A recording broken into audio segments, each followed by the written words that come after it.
Hello friends, welcome to my channel. আজকে আমি তোমাদের সাথে যে বিষয়টি আলোচনা করব সেটি হচ্ছে অনার্স প্রথম বর্ষের স্বাধীন বাংলাদেশের অদ্ভুতদের ইতিহাস বইটি। এই বইটি কিন্তু অনার্স প্রথম বর্ষের সকল বিভাগের জন্য। তো চলো আজকে বেশি কথা বলবো না, আজকে আমরা স্বাধীন বাংলাদেশের অদ্ভুতদের ইতিহাসের প্রথম অধ্যায় নিয়ে আলোচনা করব। তো আজকাল যে কোনো জাতির ইতিহাস তার অমূল্য সম্পদ। জাতীয় ইতিহাস পাঠ নাগরিকদের দেশপ্রেমে উদ্ধত করে। দেশপ্রেম ছাড়া কোনো জাতি উন্নতি লাভ করতে পারে না। তাই নাগরিক ও ভবিষ্যৎ নাগরিকদের নিকট সঠিক ইতিহাস তুলে ধরা দরকার। বাঙালি একটি স্বাধীন জাতি। বাঙালি রয়েছে সুদীর্ঘকালের ইতিহাস, নৃতাত্ত্বিক গঠন, জীবনধারা, সভ্যতা, ভাষা, সংস্কৃতি ইত্যাদি ক্ষেত্রে বাঙালির যে আলাদা স্বতন্ত্র বৈশিষ্ট্য রয়েছে, তাই বাঙালির ইতিহাস। ইতিহাস কেবল কিছু ঘটনার সমষ্টি নয়। ইতিহাস হলো সামাজিক মানুষ, তার সমাজ, সভ্যতা ও জীবনধারার তথ্যনিষ্ঠ বিবরণ।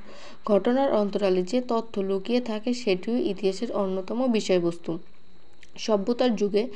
সভ্যতার পথে যুগের পর যুগ, শতাব্দীর পর শতাব্দী ধরে মানব সমাজ কীভাবে অগ্রসর হচ্ছে তাও ইতিহাসের বিষয়বস্তু। মানুষের পারস্পরিক সম্পর্ক, বিভিন্ন মানব গোষ্ঠীর মধ্যে আদান প্রদান, সংঘর্ষ ও সমন্বয়ের ফলে বৃহত্তর মানব সমাজের ক্রমোন্নতির ধারাবাহিক বিবরণী হলো ইতিহাস।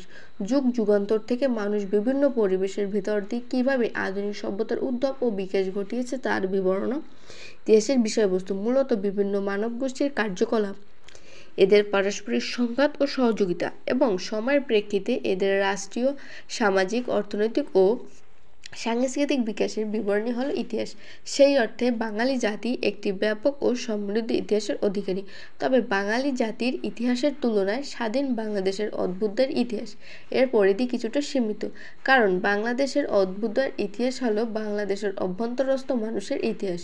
সুনির্দিষ্ট করে বললে এর ব্যাপ্তি হলো 1947 সাল পরবর্তী সময় থেকে 1971 সালের 16 ডিসেম্বর পর্যন্ত। তবে স্বাধীন বাংলাদেশের বীজ রোপিত হয়েছিল তারও বহু পূর্বে।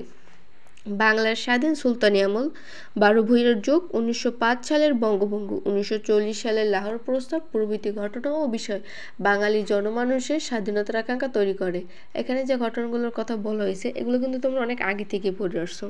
তো 1971 সালের গৌরবময় মুক্তিযুদ্ধের ইতিহাসের মাধ্যমে তার রূপায়ণ ঘটে, কিন্তু ইতিহাসের বাস্তবতা অনুসন্ধানের জন্য অনেক সময় এর পূর্ব ও পরের কথা জানারও প্রয়োজন পড়ে। তাই স্বাধীন বাংলাদেশের অদ্ভুতদের ইতিহাস করছে বাংলাদেশ ভূখণ্ডে বসবাসরত বাঙালি জনগোষ্ঠীর নৃতাত্ত্বিক গঠন, ভাষা, জীবনধারা এবং মুক্তিযুদ্ধের ইতিহাসের পাশাপাশি স্বাধীনতা পরবর্তী বঙ্গবন্ধু শেখ মুজিবুর রহমানের শাসনকালও আলোচিত হয়েছে। এরপর স্বাধীন বাংলাদেশের অভ্যুদয়ের ইতিহাস পরিচিতি। ইতিহাসের ভিত্তি হতে পারে কোনো জাতি, কোনো সময়কাল, কোনো ভূখণ্ড বা কোনো অঞ্চল বা অন্য কোনো বৈশিষ্ট্য। স্বাধীন বাংলাদেশের অভ্যুদয়ের ইতিহাস হলো 1947 সাল পরবর্তী তৎকালীন পাকিস্তানের অধীনে পূর্ব পাকিস্তানের জনগণের সংগ্রাম ও স্বাধীনতার ইতিহাস। সুদীর্ঘ 24 বছর এই অঞ্চলের মানুষ পাকিস্তানিদের শাসন, শোষণ ও বঞ্চনার শিকার হয়েছে। মূলত পাকিস্তানি ঔপনিবেশিক টাইপের শাসনই বাংলাদেশের অভ্যুদয়কে অনিবার্য করে তোলে। একথা সুবিদিত যে 1947 সালের ভারত স্বাধীনতা আইনের মাধ্যমে দ্বিজাতি তত্ত্বের ভিত্তিতে পাকিস্তান গঠিত হয়। বর্তমান বাংলাদেশ তখন পূর্ব পাকিস্তান নামে পরিচিত ছিল। পশ্চিম পাকিস্তান থেকে পূর্ব পাকিস্তানের দূরত্ব ছিল প্রায় 1200 মাইল। ব্যাপক দূরত্বের দুটি ভূখণ্ডের জনগণের মধ্যে ধর্মীয় মিল ছাড়া আর কোনো মিল ছিল না। মুসলিম লীগের নেতৃত্বে পাকিস্তান স্বাধীন হলেও এর নেতৃত্বে ছিল মূলত তৎকালীন পশ্চিম পাকিস্তানের বুর্জোয়া ও পরবর্তীতে সামরিক বাহিনীর হাতে। আইয়ুব ভুট্টো ইয়াহিয়াদের নেতৃত্বের অবমাহিকাবোধ সংখ্যাগরিষ্ঠ পূর্ব পাকিস্তানিদেরকে তাদের ন্যায্য অধিকার পেতে বারবার বাধা দিয়ে এসেছে। রাজনীতির দাবা খেলায় বারবার পূর্ব পাকিস্তানের সাধারণ জনগণ হয়েছে নিষ্পেষিত ও পরাজিত, কিন্তু চিরবিদ্রোহী বাঙালির অধিকার আদায়ের সংগ্রাম প্রচেষ্টা তাতে থেমে যায়নি। যদিও তা হয়েছে প্রলম্বিত, কিন্তু সময়ের ব্যবধানে তা হয়েছে জোরদার, যার ফলস্বরূপ স্বাধীনতা। মূলত এই বিদ্রোহের প্রেরণাটি এসেছে সে উপনিবেশ বিরোধী আন্দোলনের সাফল্যের প্রেরণা থেকেই। বাংলার জনগণ যে বিদ্রোহী চরিত্র তা বিভিন্ন ঐতিহাসিকের বর্ণনা থেকে পাওয়া যায়। মুঘল আমলের ঐতিহাসিক ইবনে বতুতা সুবে বাংলাকে নিয়ামতপূর্ণ দুঃখজ বলে অভিহিত করেছিলেন। তাই বাংলার জনগণকে দমিয়ে রাখার কোনো প্রচেষ্টা শেষ পর্যন্ত কিন্তু সফল হয়নি। রাজনৈতিক ক্ষেত্রে বিভিন্ন বঞ্চনা স্বাধীন বাংলাদেশের অভ্যুদয়ে জনগণকে পদক্ষেপ নিতে বাধ্য করে। সংখ্যাগরিষ্ঠ জনগণ হওয়ার সত্ত্বেও গণতান্ত্রিক রীতি অনুযায়ী যেখানে সমগ্র পাকিস্তানের নেতৃত্ব পূর্ব পাকিস্তানিদের হাতে থাকার কথা, তার পরিবর্তে রাজনৈতিক নেতৃত্বের ক্ষেত্রে পশ্চিম পাকিস্তানিরা বাংলার জনগণকে বাঁকা চোখে দেখতে থাকে।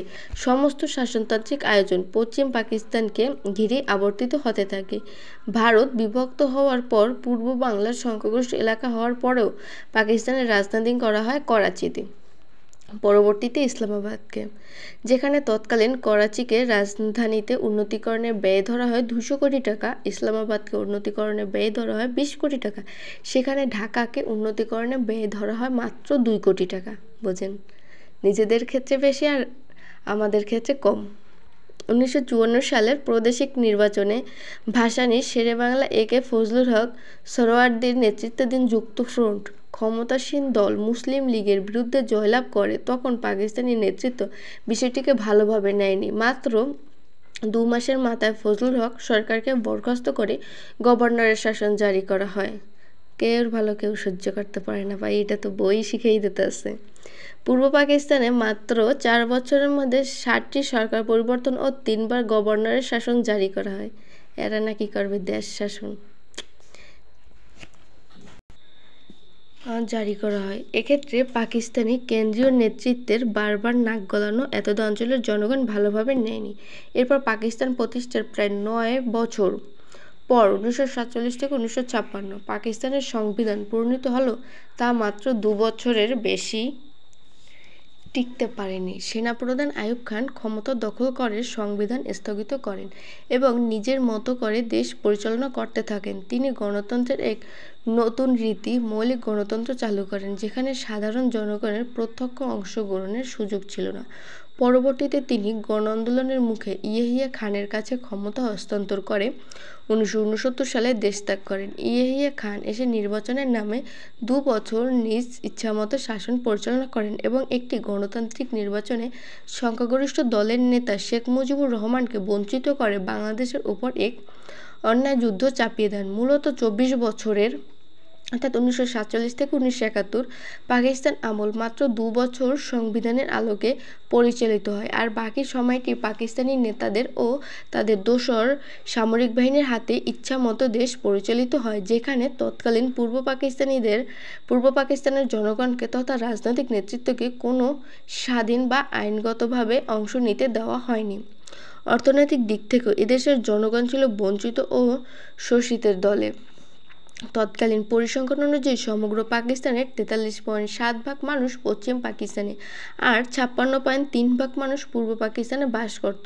জনসংখ্যা অনেক বেশি হওয়া সত্ত্বেও কেন্দ্রীয় সরকারের উন্নয়ন ব্যয়ের মাত্র 25 থেকে 30% এই অঞ্চলের জন্য বরাদ্দ ছিল, যেখানে পূর্ব পাকিস্তানের উৎপন্ন দ্রব্য রপ্তানি করে 60 থেকে 65% বৈদেশিক আয় হতো। কেন্দ্রীয় সরকারের রাজস্ব আয়ের 60% অর্জিত হতো এদেশ থেকে, অথচ এর প্রায় 3/4 ব্যয় হতো পশ্চিম পাকিস্তানে। পূর্ব পাকিস্তানের রপ্তানি দ্রব্য ছিল পাট, চা ও চামড়া সহ বিভিন্ন পর্যায়ের কৃষিপণ্য। নতুন করে এতদ অঞ্চলের কোনো শিল্প কারখানা গড়ে তোলা হয়নি, বরং এদেশের কাঁচামাল পশ্চিম পাকিস্তানে নিয়ে শিল্পজাত পণ্যে রূপান্তর করা হতো। এমনকি এদেশে যেসব ছোট কারখানা ছিল তার 43%-এর মালিক ছিল পশ্চিম পাকিস্তানিরা। কেন্দ্রীয় সরকারের চাকরির ক্ষেত্র 3/4 তাদের দখলে ছিল, মাত্র 1% ছিল পূর্ব পাকিস্তানের জন্য। দেশ রক্ষার সদর দপ্তর, স্টেট ব্যাংকের প্রধান ভবন, আন্তর্জাতিক বিমানবন্দর, বৈদেশিক দূতাবাস সহ বিভিন্ন অর্থনৈতিক ও শাসনতান্ত্রিক কার্যক্রমের প্রধান এলাকা ছিল পশ্চিম পাকিস্তানে। পাকিস্তান আমলে সাংস্কৃতিক ক্ষেত্রে এদেশকে যথেষ্ট অবহেলা করা হয়। ভাষাকে কেন্দ্র করে সর্বপ্রথম পশ্চিম পাকিস্তানের সাথে সংঘাত ঘটে। এতদ অঞ্চলের মানুষ ছিল অসাম্প্রদায়িক মনোবৃত্তি সম্পন্ন। ধর্মের পার্থক্য মানুষের মধ্যে সম্প্রীতি ও সহযোগিতার বন্ধনকে শিথিল করতে পারেনি। অবহমান কাল থেকে বাংলা অঞ্চলে হিন্দু, মুসলমান ও বৌদ্ধ খ্রিস্টানদের মধ্যে সৌহার্দ্য ও সম্প্রীতির বন্ধন বজায় ছিল। তাই দ্বিজাতি তত্ত্বের ভিত্তিতে পাকিস্তান সৃষ্টি হলেও এদেশের জনগণ মুসলিম হওয়ার পরিবর্তে বাঙালি হওয়ার দিকে মনোযোগী ছিল বেশি এবং তা রক্ষায় তারা ছিল দৃঢ় প্রতিজ্ঞ। এদেশের জনগণের প্রধান পেশা ছিল কৃষি। কৃষিকে ঘিরে এখানকার অর্থনীতি এবং সংস্কৃতি পরিচালিত হয়। ফসলের মৌসুমে মানুষ একে অন্যকে সহযোগিতা করত। সেখানে হিন্দু মুসলমান ভেদাভেদ ছিল না। অবসর সময়গুলোতে হিন্দু মুসলিম একসাথে আনন্দ আয়োজনে সামিল হতো। মেলা, পার্বণ, পুঁতিপাঠ, নাচ, গান, যাত্রাপালা একসাথে করে সময় পার করত। সামাজিক ক্ষেত্রে এদেশের মানুষ ছিল অপেক্ষাকৃত আমোদপ্রিয়। ভবিষ্যৎ সঞ্চয়ের পরিবর্তে তারা সঙ্গী সাথী অথবা আত্মীয় স্বজনদের সাথে মিলেমিশে তা ব্যয় করত। স্বজনের প্রয়োজনে শেষ সম্বলটুকু পর্যন্ত তারা ব্যয় করতে কার্পণ্য করত না। বেশিরভাগ পরিবার ছিল যৌথ প্রকৃতির। সেখানে পরিবারের প্রধান বাবা দাদার নির্দেশই ছিল সব। কারো সাধ্য ছিল না সে নেতৃত্বের বিরুদ্ধে বিদ্রোহ করার। এহেন অসাম্প্রদায়িক মনোভাবের বাঙালিকে ধর্মভিত্তিক সাম্প্রদায়িক করার পথে দ্বিজাতি তত্ত্ব বেশি প্রভাব বিস্তার করতে পারেনি। অস্বাভাবিক দূরত্বের দুটি অঞ্চলের দুটি ভূখণ্ড নিয়ে পাকিস্তান গঠিত হলেও কেবল ধর্মীয় মিল ছাড়া উভয়ের মধ্যে কোনো মিল দেখা যায় না।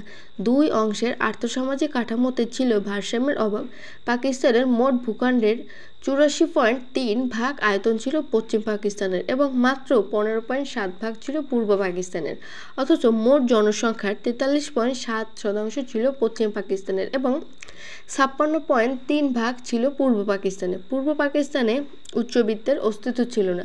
ব্রিটিশ আমলে পূর্ব বাংলার উচ্চবিত্তরা ছিলেন জমিদার গোষ্ঠী, যাদের বসবাস ছিল কলকাতায়। 1947 সালে দেশ ভাগের সময় তারা ভারতে চলে যায় এবং তাদের সম্পত্তি ভারতে স্থানান্তর করে। উপরন্তু 1955 সালে জমিদারি প্রথা বিলুপ্ত করা হলে এখনকার মুসলমান জমিদারদের পতন ঘটে। এরকম পরিস্থিতিতে এদেশের রাজনীতি ছিল মধ্যবিত্ত ও নিম্নবিত্তদের দখলে। অন্যদিকে পশ্চিম পাকিস্তানের সমাজতান্ত্রিক ভূমি ব্যবস্থা বর্তমান থাকায় তাদের হাতেই পূর্ব ও পশ্চিম পাকিস্তানিদের বেশি সম্পত্তি থেকে যায়। তাই উন্নত শহর, অবকাঠামো এবং শিল্প কারখানা ওই দেশেই গড়ে ওঠে। পক্ষান্তরে উত্তরাধিকার সূত্রে কিছু শিল্প কারখানা এদেশে গড়ে উঠলেও তা ছিল মূলত চিনি ও পাটকল এবং তা ছিল প্রায় কলকাতার আশেপাশে। তারপর হচ্ছে স্বাধীন বাংলাদেশের অদ্ভুতদের